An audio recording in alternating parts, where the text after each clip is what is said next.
Hello students, hope you guys are doing well. Last class में हमने ये chapter start किया था, आज कंटिन्यू करते हैं। हमारे पास नेक्स्ट क्या है, जो स्टेट्स ऑफ मैटर होती हैं उनमें डिफरेंसेस हम पढ़ते हैं। सॉलिड, लिक्विड, गैस, तीन हमारे पास क्या होते हैं स्टेट्स ऑफ मैटर। तो हमारे पास तीनों में क्या क्या डिफरेंस आएंगे। फर्स्ट पॉइंट क्या है आपके पास सॉलिड में कि इनकी डेफिनेट शेप आएगी और डेफिनेट हमारे पास क्या होती है, वॉल्यूम होती है। ऑन द अदर हैंड जो लिक्विड में आएगा इनकी शेप डेफिनेट नहीं होती। जैसे लिक्विड आपके पास पानी है, आपने ग्लास में डाला, ग्लास की शेप ले लेगा। आपने किसी और बर्तन डाला तो वो उसी की शेप क्या करेगा, एक्वायर कर लेगा। तो शेप इनकी क्या आएगी, इनडेफिनेट। लेकिन वॉल्यूम क्या होता है, डेफिनेट फिक्स होगा। हमारे पास 1 लीटर हमने पानी लिया है, चाहे उसको बोतल में डालो चाहे ग्लास में डालो, हमारे पास रहेगा कितना, आपके पास वो 1 लीटर ही रहेगा। वॉल्यूम में क्या होता है, दोनों ही चीज़ें कैसी आएंगी, इनडेफिनेट। इसमें सॉलिड में क्या होते हैं, पार्टिकल सिर्फ क्लोजली पैक होंगे, यहाँ कुछ स्पेसिंग मिलेगी, यहाँ स्पेसिंग हमारे पास क्या होगी, और ज़्यादा बढ़ती चली जाएगी।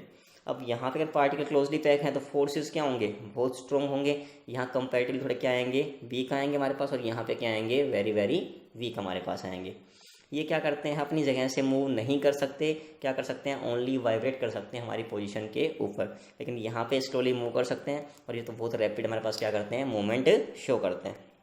अगर यहाँ पे हमारे पास ये मूव नहीं कर पा रहे, पार्टिकल स्पेसिंग क्या है, बहुत कम है, बिल्कुल क्लोजली पैक है, तो हमारे पास क्या आएगा, इनकी एनर्जी हमारे पास जो होगी, they have minimum energy between the particles. इनकी एनर्जी हमारे पास क्या होगी, मूव नहीं कर पाएंगे, कोई एनर्जी नहीं आएगी।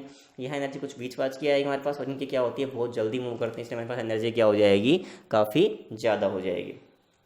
अगर हमारे पास मूव नहीं कर रहे, फोर्स स्ट्रॉन्ग है, तो स्टेबिलिटी क्या आएगी इस केस में, मैक्सिमम आएगी। यहाँ कुछ कम आएगी, और यहाँ बिल्कुल ही कम, हमारे पास बिल्कुल क्या होंगे, लेस स्टेबल होंगे। सॉलिड हैं, पार्टिकल्स बहुत पास हैं, तो उनको कंप्रेस करना हमारे लिए क्या हो जाएगा, नेग्लिजिबल हो जाएगा। मान लो आपके पास कोई पत्थर है, आयरन रोड है, आप उसको कंप्रेस नहीं कर पाओगे। ऑन द अदर हैंड हमारे पास कोई बैलून दे रखा है, उसको हम इजीली क्या कर सकते हैं, कंप्रेस कर सकते हैं, दबा सकते हैं हमारे पास।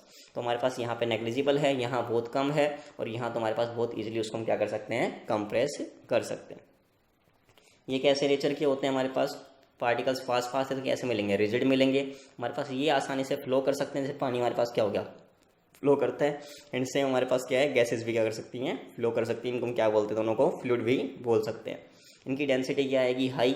इनकी हमारे पास कंपैरेटिवली थोड़ी कम आएगी, इनकी हमारे पास क्या होती है, काफ़ी ही कम आएगी। नेक्स्ट हमारे पास डिफरेंट की बात करें तो हमारे पास क्या करते हैं, इनमें डिफरेंट कैपेसिटी बहुत कम होती है।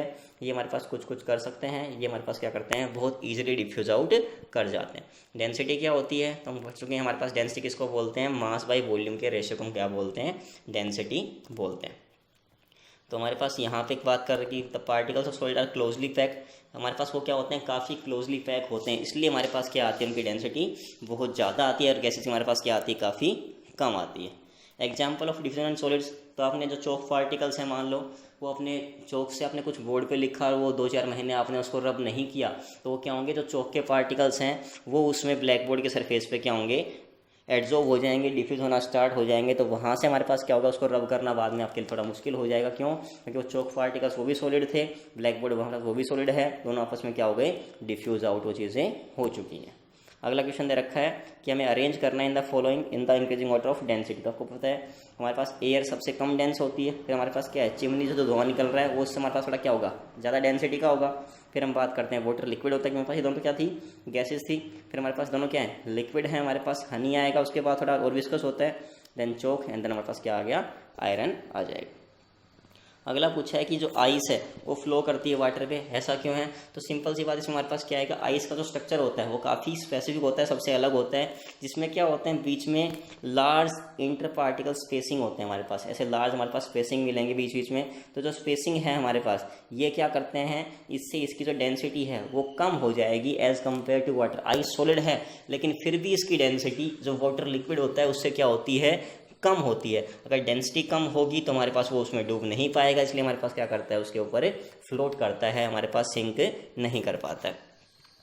We can easily move our hand in the air but not through wooden block, explain why. तो बिल्कुल सिंपल सा क्वेश्चन हमारे पास ये दे रखा है कि हमारे पास क्या होता है, एयर में हमारे पास क्या है, फोर्स ऑफ अट्रैक्शन बहुत कम है, नेग्लिजिबल है, तो हम आसानी से अपना हैंड क्या कर रहे हैं, उसमें मूव कर पा रहे हैं। लेकिन अगर केस हमारे पास कोई वुडन ब्लॉक दे रखा है तो उसमें क्या है, वुडन ब्लॉक हमारे पास कैसा है, सॉलिड स्टेट में है, वहाँ फोर्सेस क्या आएंगे, बहुत ज़्यादा आएंगे, क्वाइट हाई हैं, तो हम आसानी से अपना हैंड वहाँ पे मूव नहीं कर पाएंगे बिकॉज ऑफ ये। इसका मतलब मेन रीजन हमारे पास क्या है कि पार्टिकल्स की स्पेसिंग के बारे में बात कर लो, तो हमारे पास क्या है, वुड हमारे पास सॉलिड है, बिल्कुल हमारे पास क्या होंगे, पार्टिकल्स क्लोजली बैक होंगे, फोर्सेज ज़्यादा होंगे। ऑन द अदर हैंड जो हमारे पास एयर की बात कर रहा है वो गैसेज है हमारे पास, वहाँ पार्टिकल्स क्या होंगे बहुत दूर दूर, तो फोर्सेज क्या हो गए वीक। जितने फोर्स वीक आप उसको इतना ईजिली क्या कर पाओगे, ब्रेक कर पाओगे। टेम्परेचर हमारे पास क्या होता है, उसके अलग अलग स्केल्स क्या हैं, तो हमारे पास किसको बोलते हैं, हमारे पास ये होता है डिग्री और इंटेंसिटी ऑफ हॉटनेस और कोल्डनेस। हमारे पास कोई चीज़ कितनी हॉट है या कितनी कोल्ड है उसको हम क्या बोलते हैं, किस टर्म्स में पढ़ते हैं, इन टर्म्स ऑफ टेम्परेचर। हमारे पास इसके 3 स्केल होते हैं, एक होता है सेल्सियस, केल्विन एंड फारेनहाइट। तीनों में हमें रिलेशन पता होना चाहिए। पहला हमारे पास रिलेशन लिख रहा हूँ मैं सेल्सियस में और केल्विन में। तो केल्विन में क्या होगा, सेल्सियस प्लस 273.15। तो हमारे पास ये रिलेशन किस में आता है, केल्विन में और सेल्सियस में। मान लो मैंने बोल दिया कि वाटर कितने में बॉयल होता है, 100 पे, तो हम क्या करेंगे, केल्विन निकालो तो कितना होगा, 100 प्लस 273 कितना हो गया, 373.15। केल्विन स्केल क्या होता है, इसको हम एब्सोल्यूट स्केल भी बोलते हैं, और मोस्टली हमारे पास जो हम टी को यूज़ करेंगे टेम्परेचर को हमेशा किस में यूज़ करते हैं, केल्विन स्केल में ही यूज़ करते हैं। देखिए क्वेश्चन रखें आप, इजीली आप इनको निकाल सकते हो। तो जैसे बोल दिया इसने 0 केल्विन बोल दिया हमारे पास, तो 0 में क्या है, आप रखो यहाँ पे 0 वैल्यू। ये सेल्सियस, ये कितना हो गया, तो हमारे पास टी किस में आ गया, सेल्सियस में -273.15। तो ऑन दिस स्केल हमारे पास जो इतना ये लेस टेम्परेचर आया है इसी को हम क्या बोलते हैं, एब्सोल्यूट जीरो बोलते हैं। इसको हम 0 पॉइंट भी बोल सकते हैं।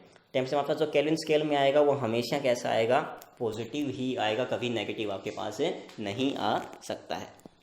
जो हमारे पास रिलेशन है किसमें, सेल्सियस में और फारेनहाइट में, वो क्या है आपके पास, वो हमारे पास होता है फारेनहाइट इक्वल्स टू 9/5C + 32। तो यहाँ आप वैल्यू पुट करिए, हमारे पास हम कोई भी वैल्यू यहाँ से इजीली निकाल सकते हैं।